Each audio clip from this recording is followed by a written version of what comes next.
The Count of Monte Cristo, Chapter 30, the 5th of September. The extension provided for by the agent of Thomson and French, at the moment when Morrel expected it least, was to the poor shipowner so decided a stroke of good fortune that he almost dared to believe that fate was at length grown weary of wasting her spite upon him.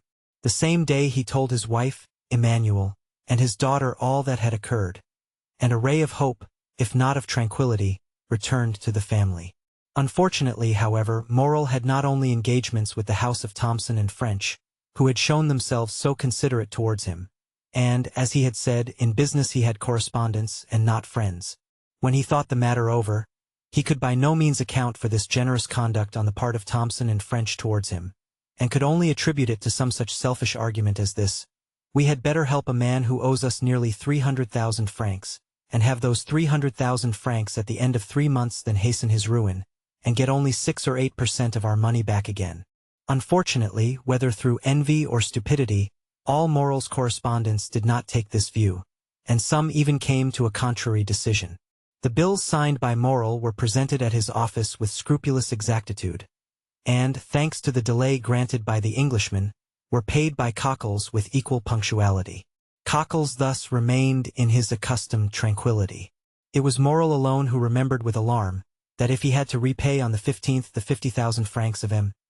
de Beauville, and on the 30th the 32,500 francs of bills, for which, as well as the debt due to the inspector of prisons, he had time granted, he must be a ruined man.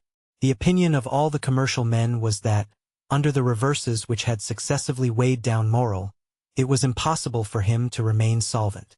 Great, therefore, was the astonishment when at the end of the month, he cancelled all his obligations with his usual punctuality. Still confidence was not restored to all minds, and the general opinion was that the complete ruin of the unfortunate shipowner had been postponed only until the end of the month. The month passed, and Morrel made extraordinary efforts to get in all his resources. Formerly his paper, at any date, was taken with confidence, and was even in request. Morrel now tried to negotiate bills at 90 days only, and none of the banks would give him credit. Fortunately, Morrel had some funds coming in on which he could rely, and, as they reached him, he found himself in a condition to meet his engagements when the end of July came. The agent of Thomson and French had not been again seen at Marseilles.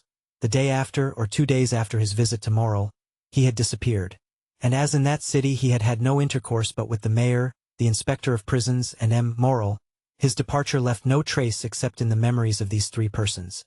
As to the sailors of the Pharaon, they must have found snug berths elsewhere, for they also had disappeared. Captain Gaumard, recovered from his illness, had returned from Palma. He delayed presenting himself at Morrel's, but the owner, hearing of his arrival, went to see him. The worthy shipowner knew, from Penelon's recital, of the captain's brave conduct during the storm, and tried to console him. He brought him also the amount of his wages, which Captain Gaumard had not dared to apply for. As he descended the staircase, Morrel met Penelon, who was going up. Penelon had, it would seem, made good use of his money, for he was newly clad. When he saw his employer, the worthy tar seemed much embarrassed, drew on one side into the corner of the landing-place, passed his quid from one cheek to the other, stared stupidly with his great eyes, and only acknowledged the squeeze of the hand which Morrel as usual gave him by a slight pressure in return. Morrel attributed Penelon's embarrassment to the elegance of his attire. It was evident the good fellow had not gone to such an expense on his own account. He was, no doubt, engaged on board some other vessel, and thus his bashfulness arose from the fact of his not having, if we may so express ourselves, worn mourning for the Pharaon longer. Perhaps he had come to tell Captain Gaumard of his good luck, and to offer him employment from his new master. "Worthy fellows," said Morrel as he went away, "may your new master love you as I loved you, and be more fortunate than I have been." August rolled by in unceasing efforts on the part of Morrel to renew his credit or revive the old. On the 20th of August it was known at Marseilles that he had left town in the mail coach, and then it was said that the bills would go to protest at the end of the month, and that Morrel had gone away and left his chief clerk Emmanuel, and his cashier Cockles, to meet the creditors. But, contrary to all expectation, when the 31st of August came, the house opened as usual, and Cockles appeared behind the grating of the counter, examined all bills presented with the usual scrutiny, and, from first to last, paid all with the usual precision. There came in, moreover, 2 drafts which M. Morrel had fully anticipated, and which Cockles paid as punctually as the bills which the shipowner had accepted. All this was incomprehensible, and then, with the tenacity peculiar to prophets of bad news, the failure was put off until the end of September. On the 1st, Morrel returned. He was awaited by his family with extreme anxiety, for from this journey to Paris they hoped great things. Morrel had thought of Danglars, who was now immensely rich, and had lain under great obligations to Morrel in former days, since to him it was owing that Danglars entered the service of the Spanish banker, with whom he had laid the foundations of his vast wealth. It was said at this moment that Danglars was worth from 6 to 8 millions of francs, and had unlimited credit. Danglars, then, without taking a crown from his pocket, could save Morrel. He had but to pass his word for a loan, and Morrel was saved. Morrel had long thought of Danglars, but had kept away from some instinctive motive, and had delayed as long as possible availing himself of this last resource. And Morrel was right, for he returned home crushed by the humiliation of a refusal. Yet, on his arrival, Morrel did not utter a complaint, or say one harsh word. He embraced his weeping wife and daughter, pressed Emmanuel's hand with friendly warmth, and then going to his private room on the 2nd floor had sent for Cockles. "Then," said the 2 women to Emmanuel, "we are indeed ruined." It was agreed in a brief council held among them, that Julie should write to her brother, who was in garrison at Nîmes, to come to them as speedily as possible. The poor women felt instinctively that they required all their strength to support the blow that impended. Besides, Maximilian Morrel, though hardly 22, had great influence over his father. He was a strong-minded, upright young man. At the time when he decided on his profession, his father had no desire to choose for him, but had consulted young Maximilian's taste. He had at once declared for a military life and had in consequence studied hard, passed brilliantly through the Polytechnic school, and left it as sub-lieutenant of the 53rd of the line. For a year he had held this rank, and expected promotion on the first vacancy. In his regiment Maximilian Morrel was noted for his rigid observance, not only of the obligations imposed on a soldier, but also of the duties of a man, and he thus gained the name of the Stoic. We need hardly say that many of those who gave him this epithet repeated it because they had heard it, and did not even know what it meant. This was the young man whom his mother and sister called to their aid to sustain them under the serious trial which they felt they would soon have to endure. They had not mistaken the gravity of this event, for the moment after Morrel had entered his private office with Cockles, Julie saw the latter leave it pale, trembling, and his features betraying the utmost consternation. She would have questioned him as he passed by her, but the worthy creature hastened down the staircase with unusual precipitation, and only raised his hands to heaven and exclaimed, "Oh, mademoiselle, mademoiselle, what a dreadful misfortune! Who could ever have believed it?" A moment afterwards Julie saw him go upstairs carrying 2 or 3 heavy ledgers, a portfolio, and a bag of money. Morrel examined the ledgers, opened the portfolio, and counted the money. All his funds amounted to 6,000 or 8,000 francs, his bills receivable up to the 5th to 4,000 or 5,000, which, making the best of everything, gave him 14,000 francs to meet debts amounting to 287,500 francs. He had not even the means for making a possible settlement on account. However, when Morrel went down to his dinner, he appeared very calm. This calmness was more alarming to the 2 women than the deepest dejection would have been. After dinner Morrel usually went out and used to take his coffee at the Club of the Phocéens, and read the Semaphore. This day he did not leave the house, but returned to his office. As to Cockles, he seemed completely bewildered.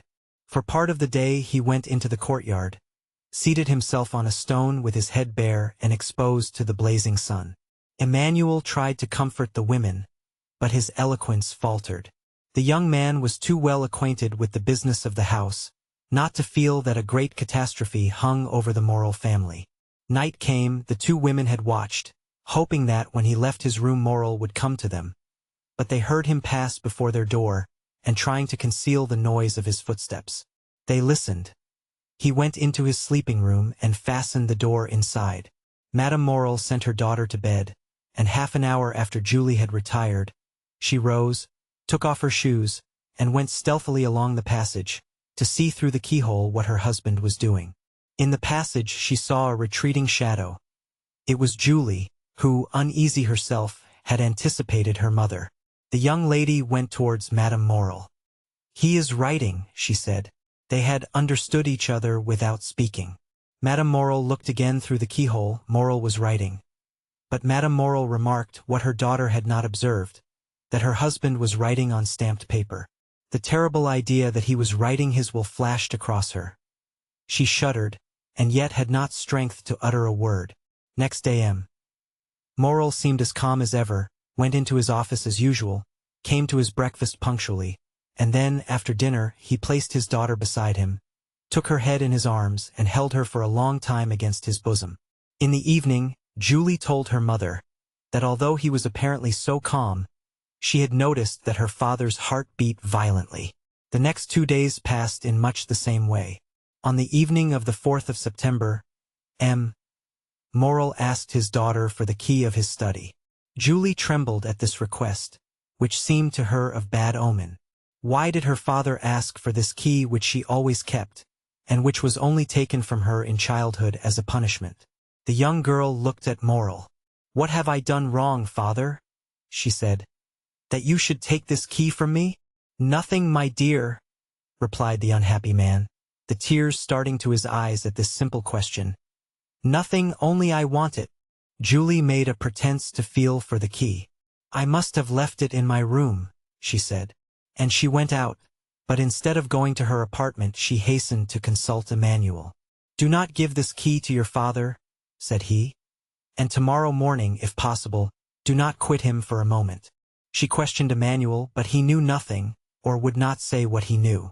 During the night, between the 4th and 5th of September, Madame Morel remained listening for every sound, and, until 3 o'clock in the morning, she heard her husband pacing the room in great agitation.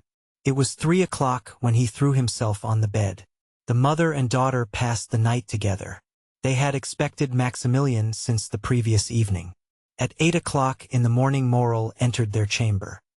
He was calm, but the agitation of the night was legible in his pale and careworn visage.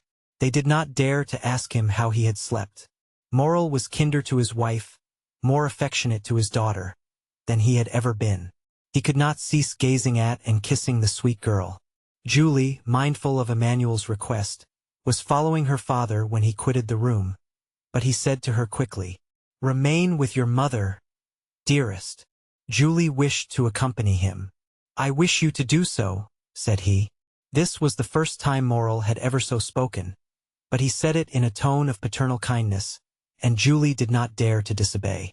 She remained at the same spot, standing mute and motionless. An instant afterwards the door opened. She felt 2 arms encircle her, and a mouth pressed her forehead. She looked up and uttered an exclamation of joy.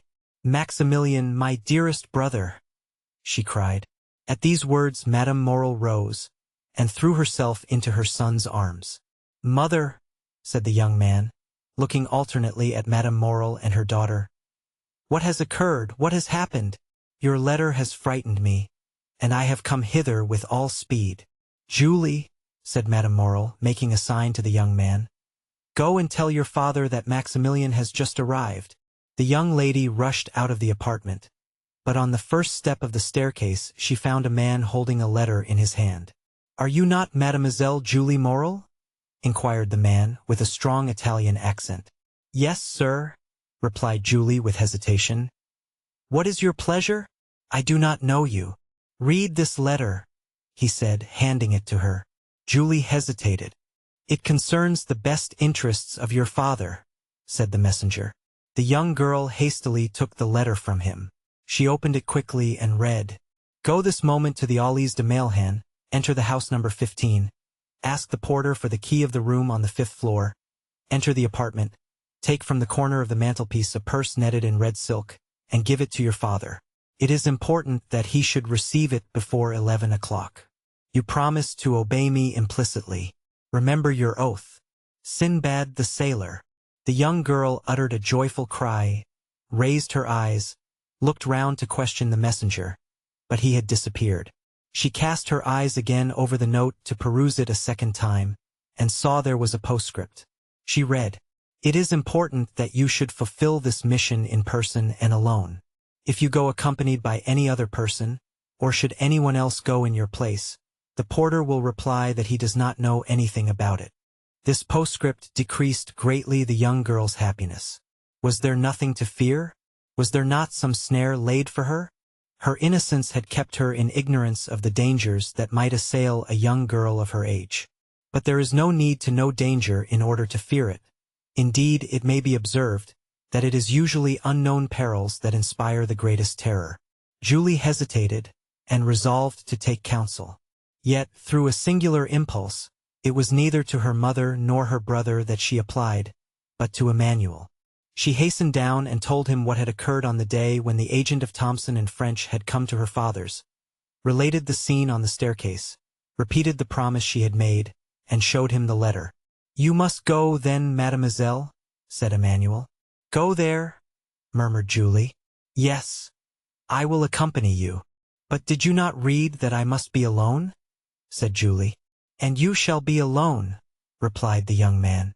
"I will await you at the corner of the Rue du Musée, and if you are so long absent as to make me uneasy, I will hasten to rejoin you, and woe to him of whom you shall have cause to complain to me." "Then, Emmanuel?" said the young girl with hesitation. "It is your opinion that I should obey this invitation?" "Yes. Did not the messenger say your father's safety depended upon it?" "But what danger threatens him, then, Emmanuel?" she asked.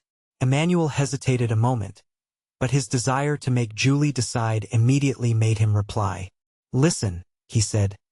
"Today is the 5th of September, is it not?" "Yes." "Today, then, at 11 o'clock, your father has nearly 300,000 francs to pay?"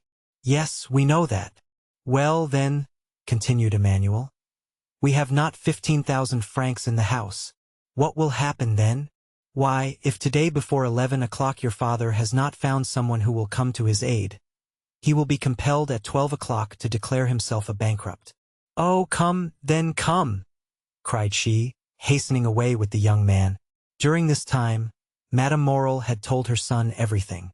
The young man knew quite well that, after the succession of misfortunes which had befallen his father, great changes had taken place in the style of living and housekeeping, but he did not know that matters had reached such a point. He was thunderstruck.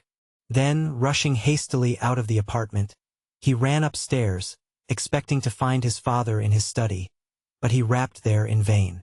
While he was yet at the door of the study, he heard the bedroom door open, turned and saw his father.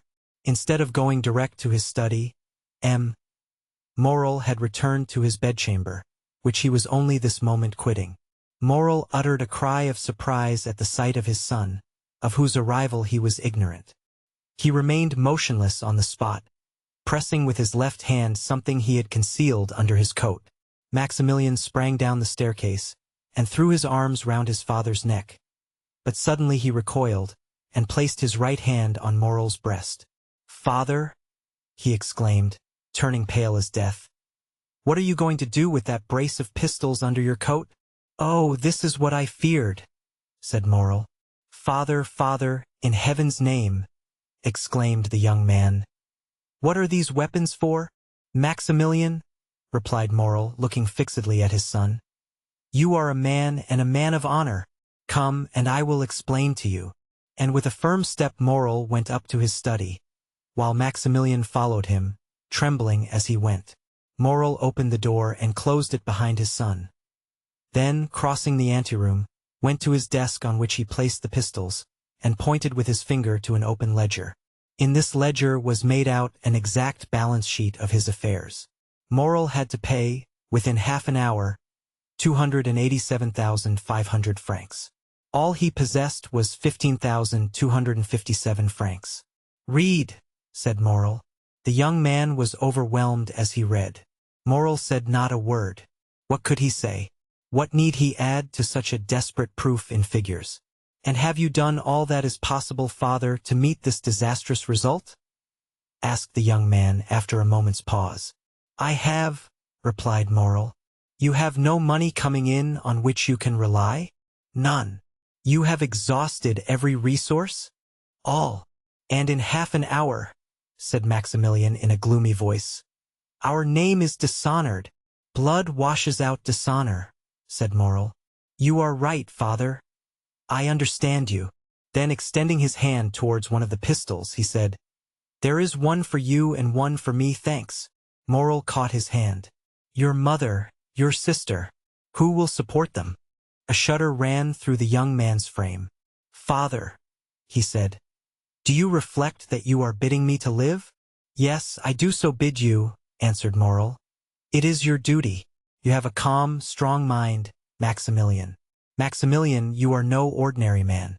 I make no requests or commands. I only ask you to examine my position as if it were your own, and then judge for yourself. The young man reflected for a moment. Then an expression of sublime resignation appeared in his eyes, and with a slow and sad gesture he took off his 2 epaulets, the insignia of his rank. Be it so then, my father, he said, extending his hand to Moral. Die in peace, my father. I will live. Moral was about to cast himself on his knees before his son, but Maximilian caught him in his arms, and those 2 noble hearts were pressed against each other for a moment. You know it is not my fault, said Moral. Maximilian smiled. I know, father. You are the most honorable man I have ever known. Good, my son. And now there is no more to be said. Go and rejoin your mother and sister. My father, said the young man, bending his knee. Bless me. Moral took the head of his son between his 2 hands, drew him forward, and kissing his forehead several times said, Oh, yes, yes, I bless you in my own name, and in the name of 3 generations of irreproachable men, who say through me, the edifice which misfortune has destroyed, Providence may build up again. On seeing me die such a death, the most inexorable will have pity on you. To you, perhaps, they will accord the time they have refused to me. Then do your best to keep our name free from dishonor. Go to work, labor, young man, struggle ardently and courageously. Live, yourself, your mother and sister, with the most rigid economy, so that from day to day the property of those whom I leave in your hands may augment and fructify. Reflect how glorious a day it will be, how grand, how solemn, that day of complete restoration, on which you will say in this very office, My father died because he could not do what I have this day done. But he died calmly and peaceably, because in dying he knew what I should do. My father, cried the young man. Why should you not live? If I live, all would be changed. If I live, interest would be converted into doubt, pity into hostility. If I live, I am only a man who has broken his word, failed in his engagements, in fact, only a bankrupt. If, on the contrary, I die, remember, Maximilian, my corpse is that of an honest but unfortunate man. Living, my best friends would avoid my house. Dead, all Marseilles will follow me in tears to my last home. Living, you would feel shame at my name. Dead, you may raise your head and say, I am the son of him you killed, because, for the first time, he has been compelled to break his word. The young man uttered a groan, but appeared resigned. And now, said Moral, leave me alone, and endeavor to keep your mother and sister away. Will you not see my sister once more? Asked Maximilian. A last but final hope was concealed by the young man in the effect of this interview, and therefore he had suggested it. Moral shook his head. I saw her this morning, and bade her adieu. Have you no particular commands to leave with me, my father? Inquired Maximilian in a faltering voice. Yes, my son, and a sacred command. Say it, my father. The house of Thomson and French is the only one who, from humanity or, it may be, selfishness, it is not for me to read men's hearts, has had any pity for me. Its agent, who will in 10 minutes present himself to receive the amount of a bill of 287,500 francs. I will not say granted, but offered me 3 months. Let this house be the first repaid, my son, and respect this man. Father, I will, said Maximilian. And now, once more adieu, said Moral. Go, leave me. I would be alone. You will find my will in the secrétaire in my bedroom. The young man remained standing and motionless, having but the force of will and not the power of execution. Hear me, Maximilian, said his father. Suppose I were a soldier like you and ordered to carry a certain redoubt, and you knew I must be killed in the assault, Would you not say to me, as you said just now, 'Go, father, for you are dishonored by delay, and death is preferable to shame'?" "Yes, yes," said the young man. "Yes." And once again embracing his father with convulsive pressure, he said, "Be it so, my father," and he rushed out of the study. When his son had left him, Morel remained an instant standing with his eyes fixed on the door. Then putting forth his arm, he pulled the bell. After a moment's interval, Cockles appeared. It was no longer the same man.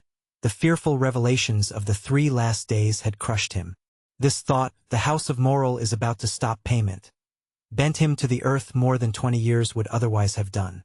"My worthy Cockles," said Morel in a tone impossible to describe, "do you remain in the antechamber? When the gentleman who came 3 months ago, the agent of Thomson and French, arrives, announce his arrival to me." Cockles made no reply. He made a sign with his head, went into the anteroom and seated himself. Morel fell back in his chair, his eyes fixed on the clock. There were 7 minutes left, that was all. The hand moved on with incredible rapidity. He seemed to see its motion. What passed in the mind of this man at the supreme moment of his agony cannot be told in words. He was still comparatively young. He was surrounded by the loving care of a devoted family.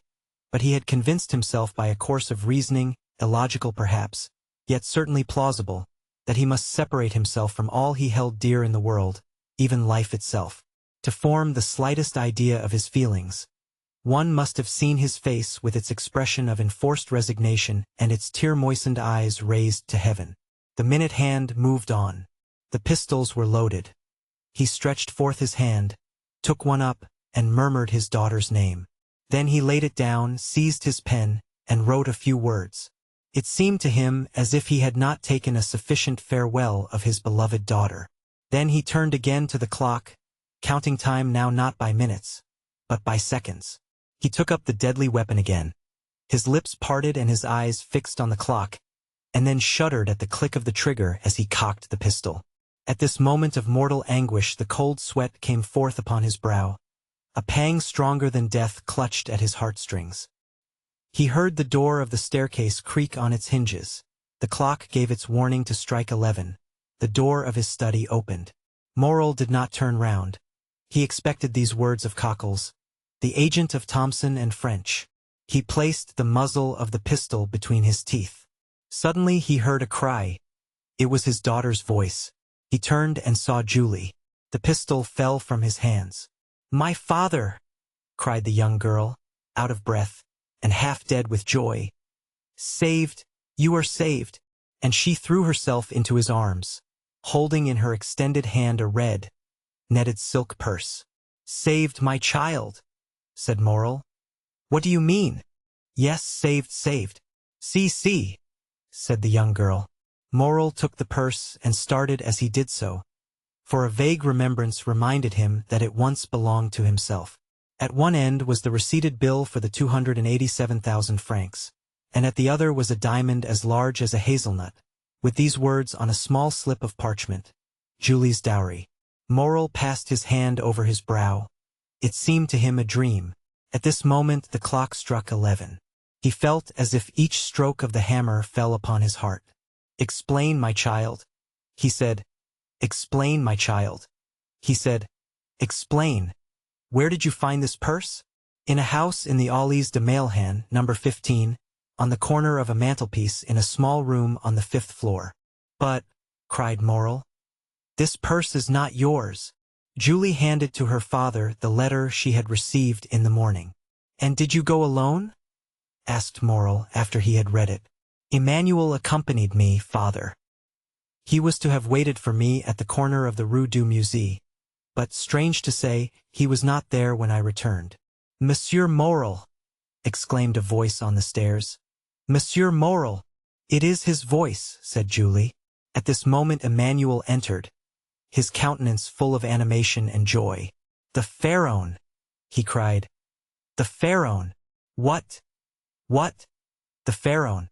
Are you mad, Emmanuel? You know the vessel is lost." "The Pharaon, sir. They signal the Pharaon. The Pharaon is entering the harbor." Morel fell back in his chair. His strength was failing him. His understanding, weakened by such events, refused to comprehend such incredible, unheard of, fabulous facts. But his son came in. "Father," cried Maximilian, "how could you say the Pharaon was lost? The lookout has signaled her, and they say she is now coming into port." "My dear friends," said Morrel, "if this be so, it must be a miracle of heaven. Impossible, impossible." But what was real and not less incredible was the purse he held in his hand. The acceptance receded, the splendid diamond. "Ah, sir," exclaimed Cockles, "what can it mean? The Pharaon?" "Come, dear ones," said Morrel, rising from his seat. "Let us go and see, and heaven have pity upon us if it be false intelligence." They all went out, and on the stairs met Madame Morrel, who had been afraid to go up into the study. In a moment they were at the Cannebière. There was a crowd on the pier. All the crowd gave way before Morrel. "The Pharaon! The Pharaon!" said every voice. And, wonderful to see, in front of the Tower of Sunshine, was a ship bearing on her stern these words, printed in white letters, "The Pharaon, Morrel and son of Marseilles." She was the exact duplicate of the other Pharaon, and loaded, as that had been, with cochineal and indigo. She cast anchor, clewed up sails, and on the deck was Captain Gommard giving orders, and good old Penelon making signals to M. Morrel. To doubt any longer was impossible. There was the evidence of the senses, and 10,000 persons who came to corroborate the testimony. As Morrel and his son embraced on the pier-head, in the presence and amid the applause of the whole city witnessing this event, a man, with his face half covered by a black beard, and who, concealed behind the sentry-box, watched the scene with delight, uttered these words in a low tone. "Be happy, noble heart, be blessed for all the good thou hast done and wilt do hereafter, and let my gratitude remain in obscurity like your good deeds." And with a smile expressive of supreme content, he left his hiding-place, and without being observed, descended one of the flights of steps provided for debarkation, and hailing 3 times, shouted, "Jacopo, Jacopo, Jacopo!" Then a launch came to shore, took him on board, and conveyed him to a yacht splendidly fitted up, on whose deck he sprung with the activity of a sailor. Thence he once again looked towards Morrel, who, weeping with joy, was shaking hands most cordially with all the crowd around him, and thanking with a look the unknown benefactor whom he seemed to be seeking in the skies. "And now," said the unknown, "farewell kindness, humanity, and gratitude. Farewell to all the feelings that expand the heart. I have been heaven's substitute to recompense the good. Now the God of vengeance yields to me his power to punish the wicked." At these words he gave a signal, and, as if only awaiting this signal, the yacht instantly put out to sea.